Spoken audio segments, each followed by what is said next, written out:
At the corner of Fifth Avenue and 33rd Street in Manhattan stood a structure once considered the pinnacle of American luxury. A hotel so grand that it redefined not only the concept of accommodation, but also how Americans viewed power, money, and status. That was the Waldorf-Astoria. At its peak, it was the world's largest hotel. 17 stories of German Renaissance. Architecture rose amidst a rapidly growing city. Over 1,000 rooms. The 300-foot-long Peacock Alley connected the two towers, not through cooperation, but through animosity. Within those marble walls, America's wealthy moved about as if it belonged to them. Millionaires paraded through the corridors not just to their rooms, but to be seen. Presidents signed documents. In private suites, powerful families dined under crystal chandeliers imported from Europe. The Waldorf-Astoria was more than just a hotel. It was the central stage of the Gilded Age, where wealth was openly displayed, ambition was celebrated as a virtue, and no one questioned the price paid for that splendor. But behind the gold and marble, another story existed, almost never told. Workers died during construction, nameless, without records, without compensation. Guest suicides were handled quietly, disappearing from the press and public memory. Strikes were crushed by replacements and threats. A system so smoothly functioning that every trace of suffering was relegated to basements, back passageways, and back doors never to be used by guests. The Waldorf-Astoria was built as a symbol of the promise of the Gilded Age, that America could create luxury no less than Europe, that money could transform into civilization. That progress was a given. But this building did not originate from harmony or lofty ideals. It began with a family feud, fueled by pride, and sustained by systematic exploitation. It is a place where beauty and cruelty coexist, inseparable. The story of the Waldorf-Astoria is not just the history of a building. It is the history of how power tells its own story. What is remembered is always the light, while the darkness is deliberately forgotten. And to understand why the Waldorf-Astoria could exist, be celebrated, and then disappear without taking the whole truth with it, we must go back to where it all began. Not from the architecture, not from the parties, but from a street, Fifth Avenue, where power, money, and exclusion intertwined to create a world for only a select few. In the 1880s, Fifth Avenue was more than just a street. It was a self-contained ecosystem of power and money. Stretching north from Washington Square, the street was lined with mansions. So large they occupied entire blocks, where America's wealthiest families lived, isolated from the rest of the city. Brownstone facades lined the streets in a steady stream, iron fences clearly demarcating public spaces from the private domain of the elite.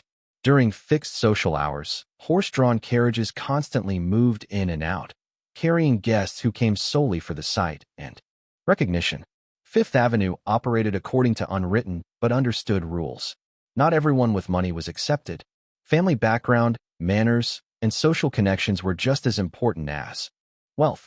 Some extremely wealthy individuals were still considered rude and unqualified to enter the highest echelons of society. In this world, status isn't just about what you possess, but about what others allow you to display. Recognition becomes an invisible yet absolute power. Families living on Fifth Avenue don't simply live next to each other. They observe each other, judge each other, and silently compete to maintain their position in that fragile social order. An invitation or not, a seat near or far from the host, a nod or a fleeting glance can either elevate a person or push them to the margins.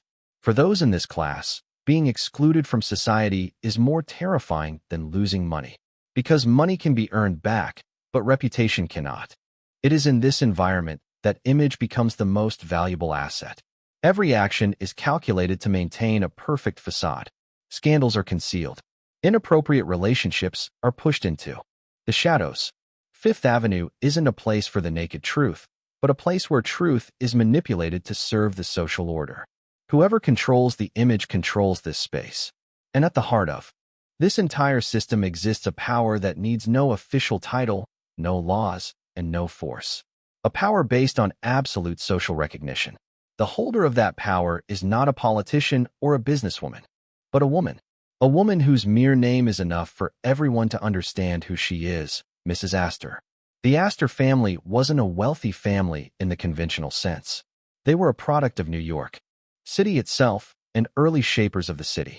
The story begins with John Jacob Astor, a German immigrant who arrived in America in the late 18th century with virtually nothing. He traded furs, expanded his trade network, and then did something few dared to do at the time. He bought land in Manhattan when the island still had a rural feel, while others saw mud and empty fields. Astor saw the future. As New York expanded, land became the greatest source of wealth. Astor didn't just buy to resell. He held onto it, leased it, and waited for the city to enrich itself. By the time of his death in 1848, John Jacob Astor was considered the richest man in America. But more important than the money he left behind was the structure of his estate. Hundreds of properties, scattered throughout Manhattan, generating a steady and stable income stream for generations. These properties weren't just opulent mansions on prestigious streets. Much of the family's wealth came from rental properties where thousands of workers and immigrants lived in cramped, deprived conditions. Rent flowed in steadily, while maintenance was kept to a minimum. This is a less discussed aspect of the Astor family's wealth, but it nurtured the lavish lifestyle and social power the family wielded. When the next generation took power, this vast fortune was passed on to William Backhouse Astor, who continued to expand and consolidate the real estate empire. By the time of his death in 1875, the Astor family was not only wealthy, but also profoundly influential in the city's economic structure. New York was growing, and each step of growth increased the value of their assets. However, when William Backhouse Astor died, power within the family was not evenly distributed. The eldest son, John Jacob Astor III, inherited the majority of the wealth and control. The younger son, William Waldorf-Astor, still received a vast fortune, but always in a subordinate position. On paper, the difference might not seem obvious. But in the world of Fifth Avenue, order matters more than numbers. This division laid the groundwork for a simmering tension that lasted for years. Not because of a lack of money, but because of a lack of position. In a family where reputation and social status were almost absolute, where you stood in that hierarchy determined whether you were the center of power or merely a shadow beside it. And it was from this seemingly small imbalance that one of the most famous confrontations in New York history began to take shape. In the rigid social order of Fifth Avenue, power didn't necessarily lie in the hands of the richest or the landowners. Real power belonged to those who could decide who was recognized and who was excluded. And for decades at the end of the 19th century, no one wielded that power more clearly than Caroline Schermerhorn Astor. She didn't need an official position.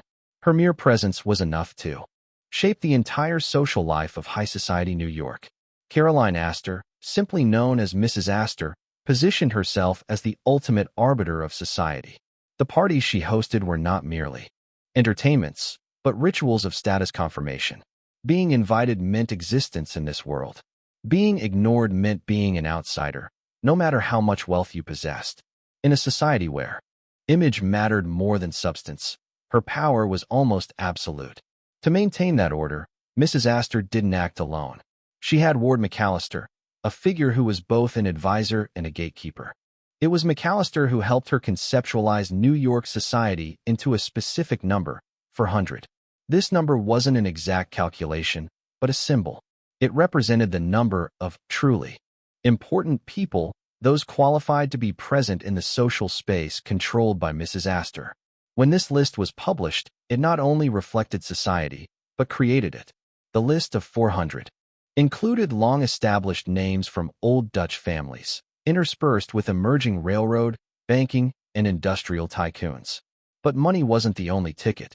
Behavior, demeanor, and most importantly, Mrs. Astor's approval determined whether a person would be allowed in. She became the standard everyone else had to conform to. It is in this context that a seemingly minor conflict takes on profound significance. In the Astor family, several women bear the surname Astor, but only Caroline is called Mrs. Astor, as if she were the sole embodiment of that name. To outsiders, this might be merely a formality, but to those living within the order of Fifth Avenue, that title signifies power, hierarchy, and a central position in social life. William Waldorf Astor, The family's son-in-law and heir to a substantial fortune never accepted this. His wife also bears the surname Astor.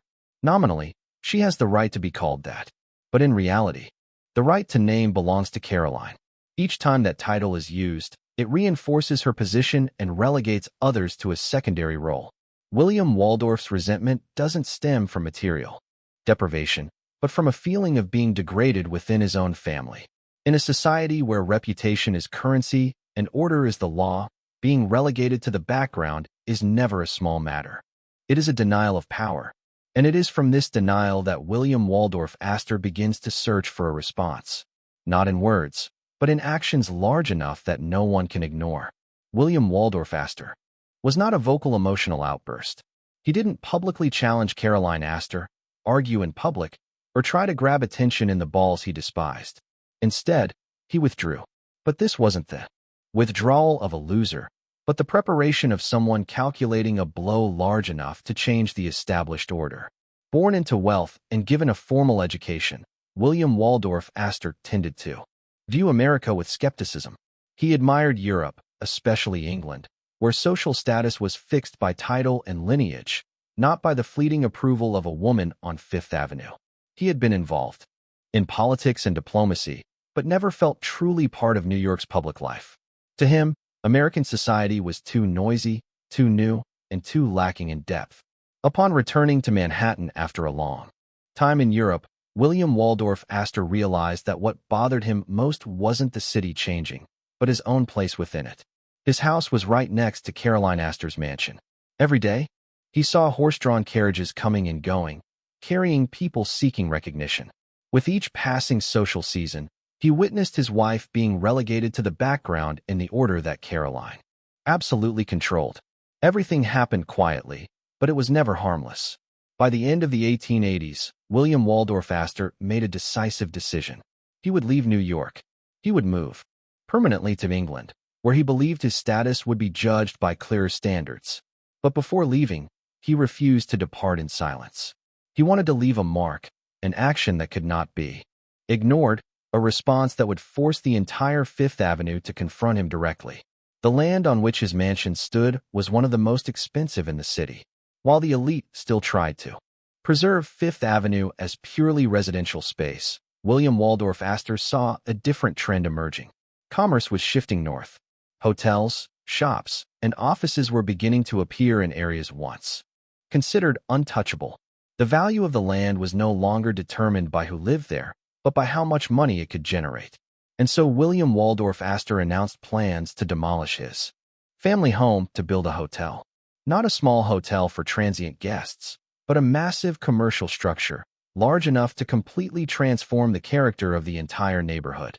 That decision was not merely a business move. It was a symbolic act, a direct blow to the foundations of social power that Caroline Astor had painstakingly built. A hotel on Fifth Avenue meant strangers would be showing up right at her doorstep. It meant her exclusive space would be broken. It meant money, not blood ties or invitations, would decide who had the right to be present. William Waldorf-Astor understood that perfectly, and that's why he did it. No further explanation needed. When the decision to build the hotel was announced, it immediately caused a stir among New York's elite. Fifth Avenue, considered the last bastion of aristocratic residences, was about to be encroached upon by a colossal commercial development. For many wealthy families, this was not just a construction project, but a sign that the old order was crumbling. For Caroline Astor, it was a direct provocation carried out right next to her home. William Waldorf-Astor commissioned Henry Janeway Hardenberg to design the building, an architect who had proven his ability to create structures that were both massive and luxurious, catering to the tastes of the wealthy. Hardenberg understood that the hotel could not resemble a typical commercial building. It had to have the appearance of a palace, enough to attract those accustomed to private residences, and dignified enough so they wouldn't feel they were losing their status upon entering. The building was named the Waldorf, after the land in Germany where the Astor family's ancestors had lived. From the moment the foundations were dug, its presence was undeniable. The noise of the construction site, the stones being pulled up, the steel frames gradually taking shape, all unfolding right next to Caroline Astor's mansion. With each passing day, The new wall grew a little taller, and with it came the feeling of being besieged by the woman who had once controlled the entire Fifth Avenue. Society. William Waldorf-Astor no longer directly supervised the construction. He had moved much of his time to Europe, leaving management to representatives. But that did not diminish the project's personal character. On the contrary, his absence made the hotel a cold and unnegotiable statement. The Waldorf did not need its owner's presence to function. Its mere existence spoke volumes. By 1892, the main walls were complete. The Waldorf rose amidst Fifth Avenue like an outcast, both luxurious and defiant. It carried a clear message. Fifth Avenue was no longer the exclusive domain of long-established families. Anyone with money could walk in, rent a room, and gaze upon the gardens once reserved for those who believed it was theirs alone. Caroline Astor faced an unavoidable choice. She could stay, accepting a life next to a bustling hotel, a place where strangers came and went daily, or she could leave and preserve her image. In 1893, she moved north to a new mansion at the corner of Fifth Avenue and 65th Street. This decision was interpreted as a natural shift in line with societal trends. But no one in the upper class understood it that way. The truth was too obvious to hide. Caroline Astor had been pushed out of the space she had once dominated. William Waldorf-Astor, without even appearing, had already won the first victory in the silent war between the two branches of the Astor family. But that victory only opened a new chapter because for this family, no one would accept being left out when their power was being challenged. Caroline Astor's departure from Fifth Avenue didn't end the family feud. It merely ushered it into a new phase. Her son, John Jacob Astor IV, took over. Younger, more assertive, and less patient than his predecessors, he saw his mother's withdrawal not as an end, but as an insult that needed to be retaliated against.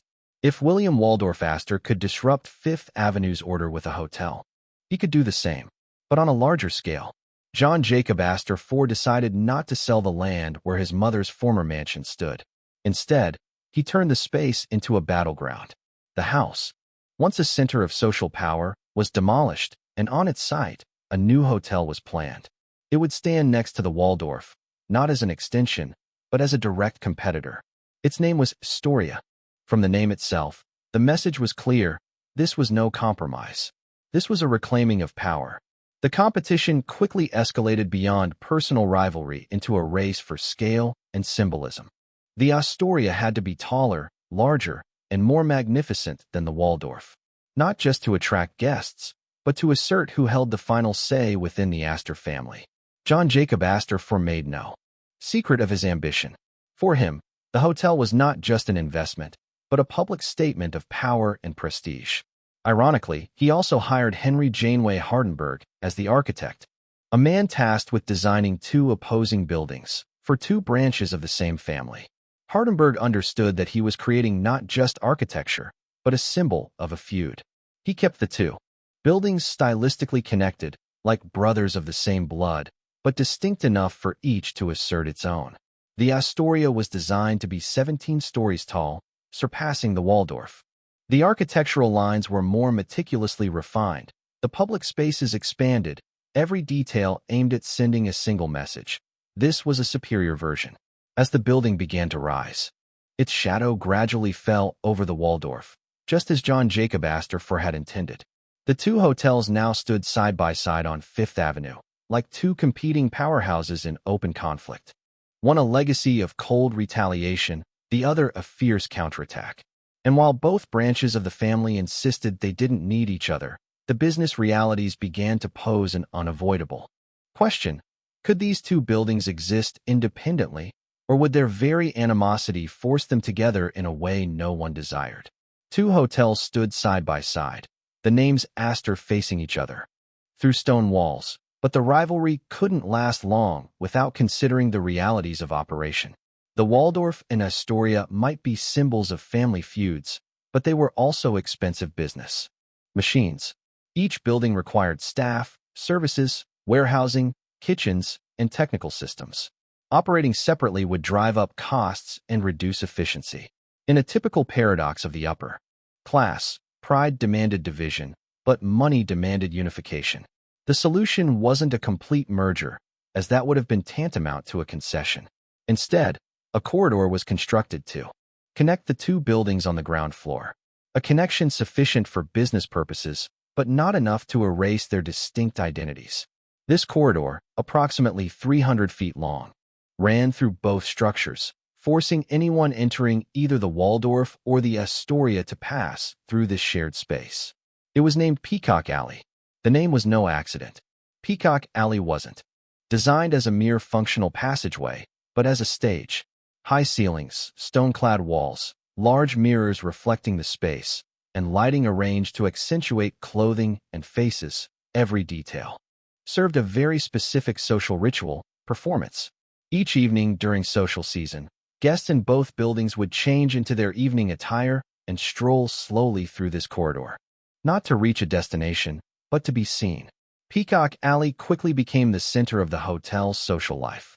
Here, people judged each other with glances, nods, by who stopped to greet whom and who walked past as if they didn't exist.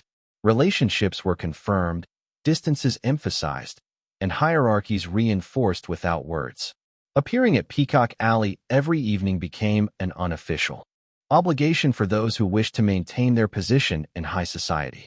Ironically, this corridor, born from a reluctant compromise between two rival clans, was what blurred the lines between them in reality. Guests could no longer distinguish whether they were in the Waldorf or the Astoria. Service was shared. Spaces blended. The two hotels remained nominally rivals, but in operation, they began to become a single entity. Peacock Alley transformed animosity into ritual, competition into performance, and the reluctant connection into a center of social power. No one in the Astor clan could have foreseen that this corridor, not the banquet halls or luxurious suites, would become the hotel's most enduring symbol.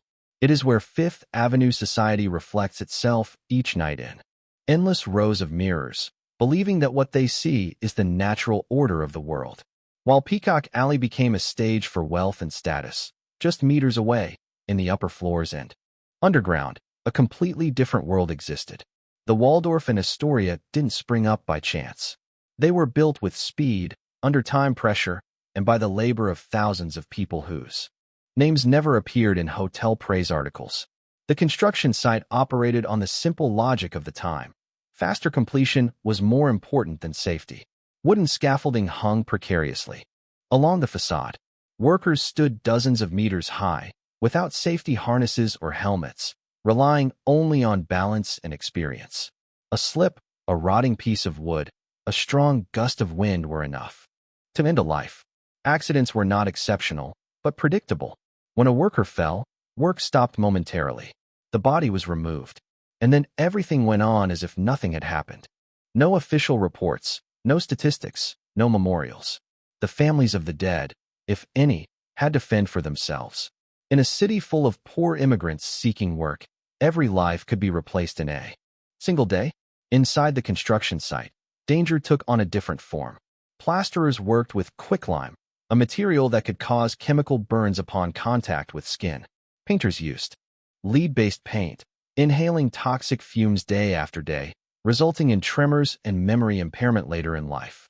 Electricians installed electrical systems when the technology was still new and lacked standards, facing the risk of electric shock without any protection.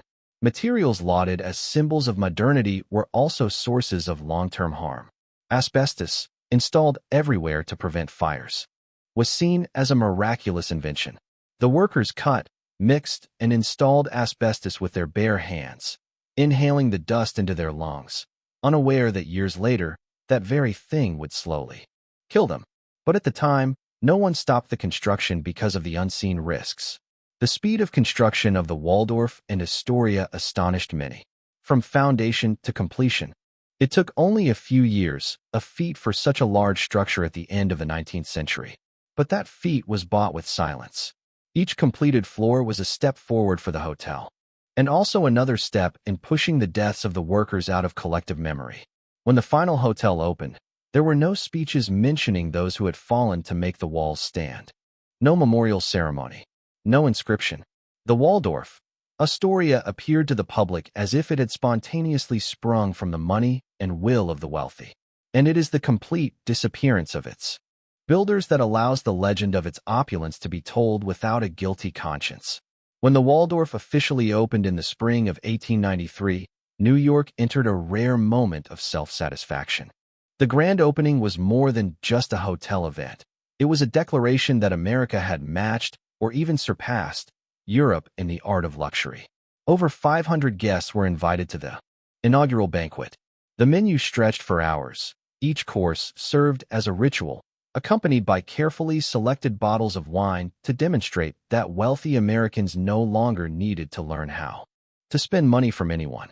Major newspapers described the Waldorf in almost religious language. They wrote about the two-story ballroom, the gleaming marble columns, and the grand staircase leading to the reception rooms as if it were the gateway to another world. Crystal chandeliers weighing hundreds of pounds hung suspended above guests, casting a light strong enough to accentuate every detail of their attire. The space was designed to create an overwhelming feeling, making anyone who entered understand that this was a place for the worthy. But what truly set the Waldorf apart wasn't just its exterior. The hotel introduced a completely new standard of comfort. Each room had its own private bathroom, something almost unprecedented at the time. Electric lighting replaced gas lamps, providing more stable and safer illumination. Hydraulic elevators took guests to the upper floors in less than a minute, transforming height from inconvenience into privilege. At the Waldorf, the upper floors were no longer for the poor, but for those willing to pay more for better views. These innovations quickly reshaped the expectations of the wealthy. After the Waldorf, sharing bathrooms became unacceptable. Climbing stairs became a sign of backwardness. The Waldorf not only catered to existing needs, but created new ones, forcing other hotels to follow suit to avoid being seen as inferior.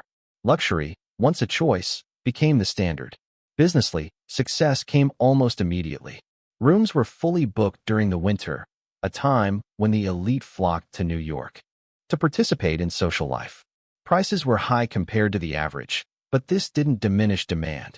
Guests weren't just paying for a place to sleep, they were paying to belong to a space where their status was reflected and reinforced. In that atmosphere of excitement, few questioned how the hotel operated behind closed doors. The perfection of the experience rendered everything behind the scenes invisible. The Waldorf appeared like a frictionless machine, where everything flowed so smoothly that it was believed to be the natural state of affairs. And that very belief forms the foundation for the hotel to move into the next phase, where luxury is no longer a surprise, but something that must be maintained every day at any cost. To maintain the illusion of perfection that the Waldorf created, the hotel needed more than marble and technology. It needed a massive, tightly organized workforce operating with near-military discipline. When the Waldorf and later the Astoria were fully operational, the number of employees quickly exceeded 400, then approached 1,000. Every position, however small, was clearly defined within a strict hierarchy.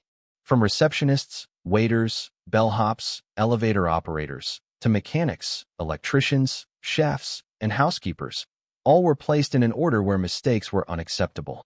Each were different, uniform to indicate their role and status within the system. Guests might not know their names, but simply by looking at their attire, they understood who had the authority to speak and who was merely tasked with serving and disappearing. The goal of this system was clear: to make service invisible. When everything runs smoothly, guests never have to think about the people behind their experience. A door opens at the right moment. Luggage is retrieved before the guest even asks. A new napkin appears as soon as the old one is placed down. This precision doesn't come naturally, but from procedures repeated hundreds of times a day. The rules are meticulously documented in notebooks, to the point of obsession. How to fold napkins, the distance to stand while waiting to be served, the angle of a bow when greeting guests. Everything is standardized. Even a small deviation can result in reprimands, retraining, or dismissal. In a city where people are always ready for a job, maintaining discipline through fear is the most effective management method. Strategic divisions exist not only between staff and guests, but also among those working in the hotel. Positions that directly interact with the upper class are considered more prestigious because tips can determine whether a family has enough to eat. The more arduous, less visible jobs, hidden deep in the basement or behind closed walls, were paid less and offered no additional compensation. Those who worked there understood perfectly well that they were not only selling their labor, but also their silence. What they saw, heard, and witnessed in the private rooms and enclosed corridors had to be forgotten as soon as their shift ended. The Waldorf-Astoria bought not just the time and skills of its employees. It bought absolute obedience in exchange for a precarious place in the constantly operating, luxurious machine. If the public spaces of the Waldorf-Astoria are designed to feel light and effortless, the back areas operate on the exact opposite logic. There, everything is heavy, hot, and relentlessly oppressive. The true heart of the hotel lies not in the grand lobby or ballroom, but in the basements and service corridors where guests never set foot. The hotel's kitchens function like industrial workshops. Over 100 people work simultaneously in cramped, noisy, and stuffy spaces. Shifts begin at dawn and often last until midnight, especially during social seasons. Temperatures near the ovens and large stoves can exceed human tolerance. Even in winter, burns are common. Cuts are unavoidable. No one stops the assembly line for an injured person. That person is taken outside, and their position is filled immediately. Deeper inside lies the boiler room. Each winter day, the hotel consumes tens of tons of coal to heat thousands of rooms. Coal shovelers work in temperatures that can exceed 40, even 50 degrees Celsius. The air is thick with coal dust and heat. Their lungs gradually deteriorate over the years. Their joints ache constantly. Very few can last more than a few years in this position before being forced to quit due to health problems. Some simply collapse during their shift and never get up again.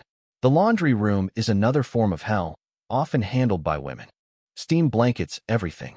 The air is always humid and hot, making breathing difficult.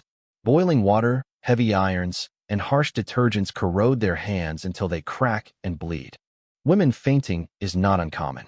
Managers keep sniffing salt readily available to wake them up, not to send them home, but to keep them working. Elevators, symbols of convenience for guests, are a monotonous and exhausting job for their operators. Employees stand for hours, going up and down hundreds of times a day in a hot, noisy, enclosed space. 6 days a week, week after week.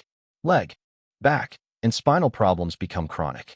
The position pays slightly better, but the price is a rapid physical deterioration. All these jobs have one thing in common.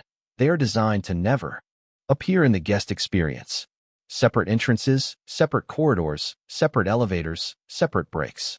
Workers come and go like shadows. The luxury of the Waldorf-Astoria depends entirely on keeping these people invisible. The less people think of them, the smoother the machine runs. And in such a system, human exhaustion is not an accident. It is part of the design. Beyond physical exploitation, the Waldorf-Astoria operated on a tightly controlled, yet rarely explicitly stated, hierarchical structure. Luxury here was built not only on labor, but also on clearly defining who could be seen, who should remain in the background, and who should be completely excluded. These boundaries needed no signs or formal documents. Everyone understood and followed them. Women constituted the majority of the workforce in the most arduous and least respected positions. They worked as housekeepers, laundresses, and kitchen assistants, tasks requiring endurance and constant repetition. Their wages were only half, or sometimes even less, than those of men in equivalent positions. But the injustice didn't stop at the paychecks. Women faced an environment where sexual harassment was not the exception, but the norm. Male guests view the services of female staff as part of the privilege they paid for. Suggestions, touches, and suggestive requests occur daily. In private rooms and empty hallways. When women resist, they rarely receive protection. Management tends to believe guests more than employees. A complaint from a wealthy person can cost a woman her job in a single afternoon. Their choice is often simple and cruel: silence or unemployment. Within the hotel, power is also used for coercion.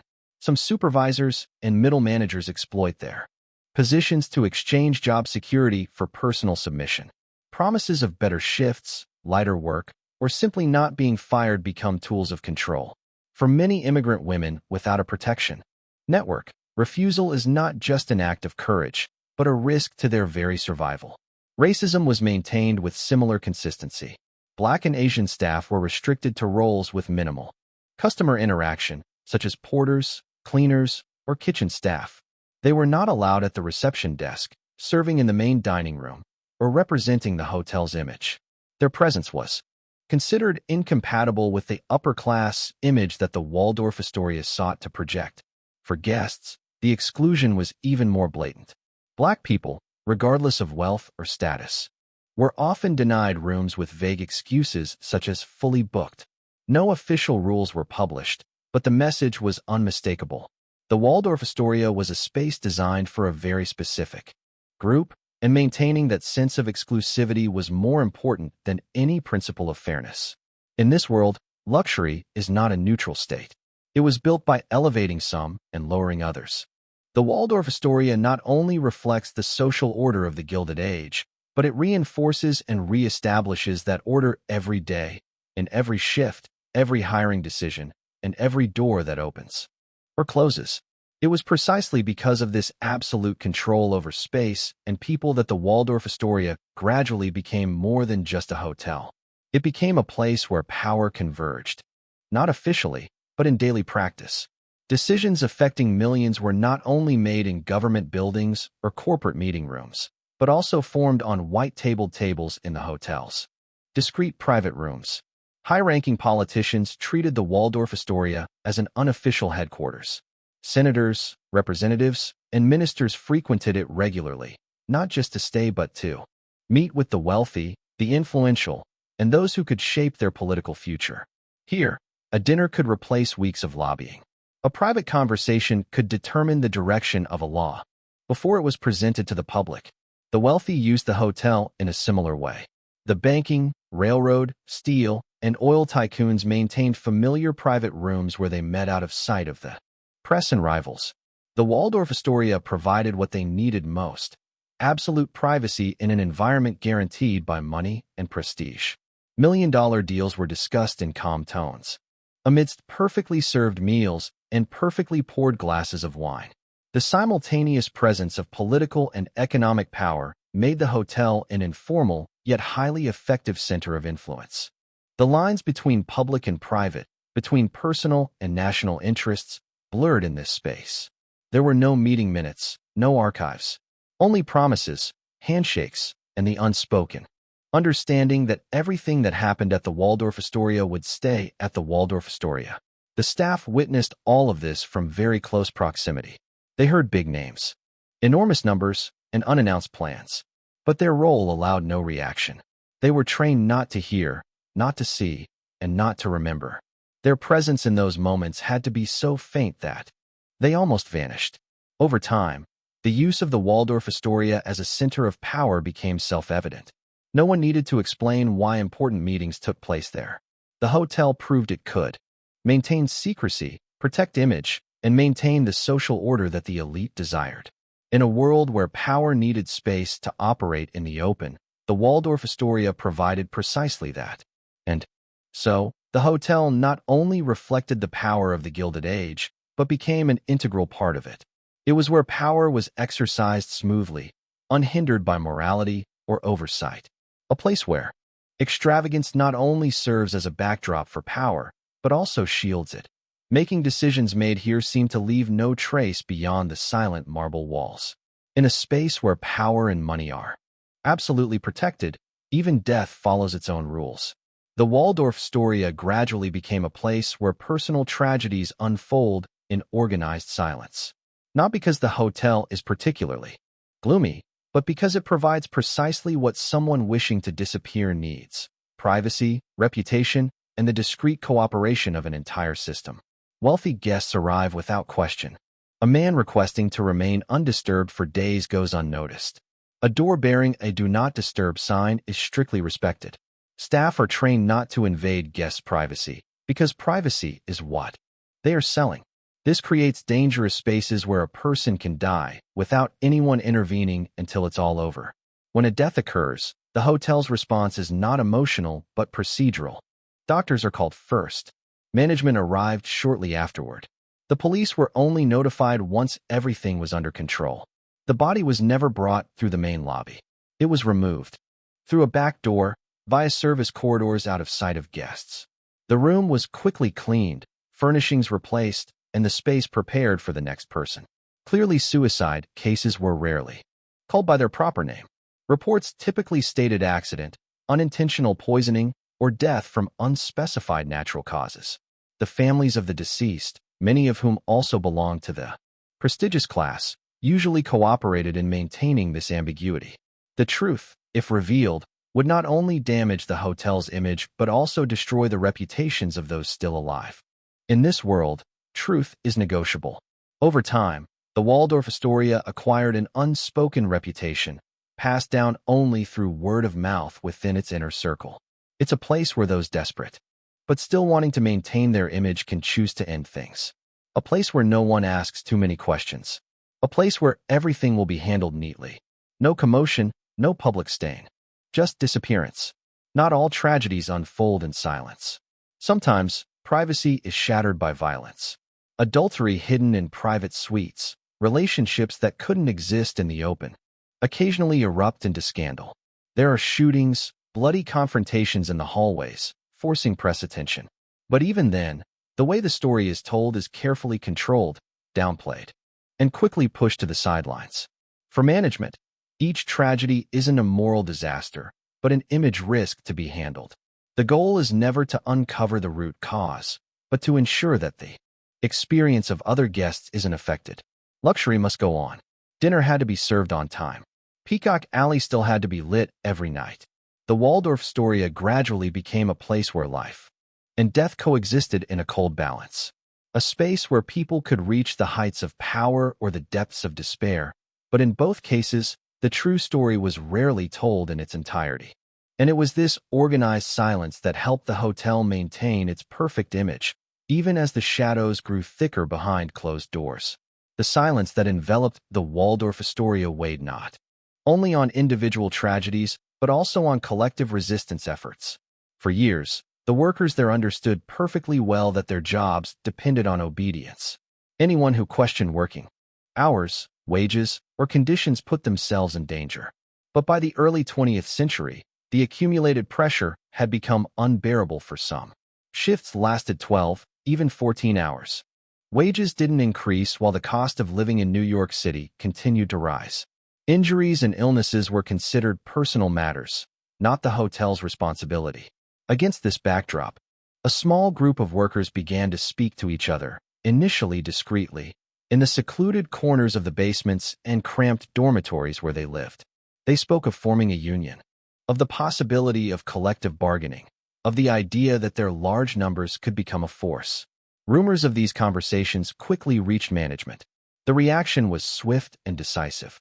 Those suspected of leading the rebellion were immediately fired without explanation. The message was clear: defection meant job loss. Most of the remaining employees, witnessing the consequences, chose to remain silent and continue working under the old conditions. However, the discontent didn't disappear. It merely subsided, waiting for the right moment. In 1912, when management decided to cut wages in some departments while still demanding increased working hours, the patience finally reached its limit. A group of kitchen and service workers decided to act. They contacted outside unions and planned a strike. The strike began one morning when dozens of workers failed to show up for their shift. They stood outside the hotel, holding banners demanding higher wages, shorter working hours, and union recognition. But the Waldorf-Astoria's response clearly showed the true balance of power. Replacements were hired that same day. Police were called in to disperse the protesters on the grounds of disorderly conduct.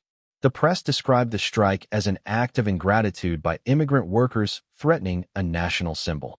After more than a week, the strike collapsed. There were no significant concessions from management. Some were rehired, but the most active figures in the movement never returned. They were marked not only at the Waldorf-Astoria but throughout the city's entire hotel industry. Finding new work became almost impossible. This failure left a deep mark. It taught workers a bitter lesson, even though they were the ones who kept the hotel running every day. They could still be replaced without hesitation. From then on, efforts to organize almost disappeared. Silence returned, this time not because no one had considered resistance, but because everyone understood the price to pay. The Waldorf-Astoria continued to operate as before, maintaining its glamorous facade and impeccable order. But beneath that surface, a truth had been etched. This luxury was maintained not only by money, but by fear. And in a system where fear is the most effective tool of governance, justice never has a place. The years following the failed strike marked the final peak of the Waldorf-Astoria. Outwardly, the hotel remained a center of power and luxury. Social seasons continued regularly. Grand parties were still held. Important names still appeared in the registers. But beneath the glitz and glamour, the world was changing in ways the Waldorf-Astoria could not control. The death of John Jacob Astor IV on the Titanic in 1912 carried significance far beyond personal tragedy. He was one of the last symbols of the Gilded Age aristocracy, a generation that believed their wealth and status were permanent. When he disappeared with the ship, that belief began to crumble. World wars, labor reforms, and profound social changes were slowly eroding the foundations upon which the Waldorf-Astoria was built. By the 1920s, the hotel entered a new era, not through proactive adaptation, but through forced adaptation. Prohibition was enacted, officially banning the production and sale of alcoholic beverages. On paper, the Waldorf-Astoria complied with the law. The bars closed. The menus no longer featured alcohol. The cellars were sealed. But in reality, only the form changed. Alcohol continued to flow in discreet private rooms. Regular guests knew how to order by code. Teacups and coffee mugs contained something everyone understood, but no one spoke of. The hotel quickly became one of the city's most sophisticated smuggling hubs. This network could not exist without the cooperation of management and the silence of the staff. Protection money was paid regularly. The law was kept at a safe distance. This collusion led to violent consequences. Criminal gangs vied for supplies. Deaths occurred in areas guests never saw. When a man was murdered in the service hallway at night, the police arrived late, and the scene had already been cleaned up. The official story was always vague. No one was convicted. The Waldorf-Astoria continued to serve breakfast as usual.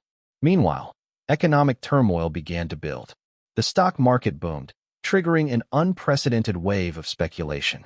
The Waldorf-Astoria became a gathering place for investors, brokers, and speculators who believed the growth would never end. Insider news was exchanged over the table. Financial decisions were made amidst laughter and bootleg liquor. The confidence of the era returned, but this time it was far more fragile. Then, in 1929, the bubble burst. The market crashed in days. Those who had celebrated at the Waldorf-Astoria returned in a completely different state. Some were bankrupt. Some were desperate. Some people found themselves trapped in rooms where silence had once sheltered their reputations. Suicides surged. Familiar procedures were activated, more frequently than ever before. Businessly, the collapse was devastating.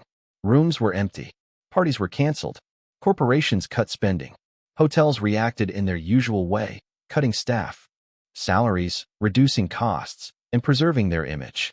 Workers, already exhausted, now bore the brunt of a crisis they did not cause. The Waldorf-Astoria, once a symbol of boundless confidence, now reflected the fragility of an era.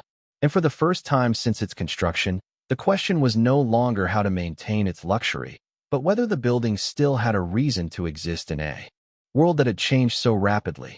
As the Great Depression swept across America, the Waldorf-Astoria was no longer the untouchable symbol it once was.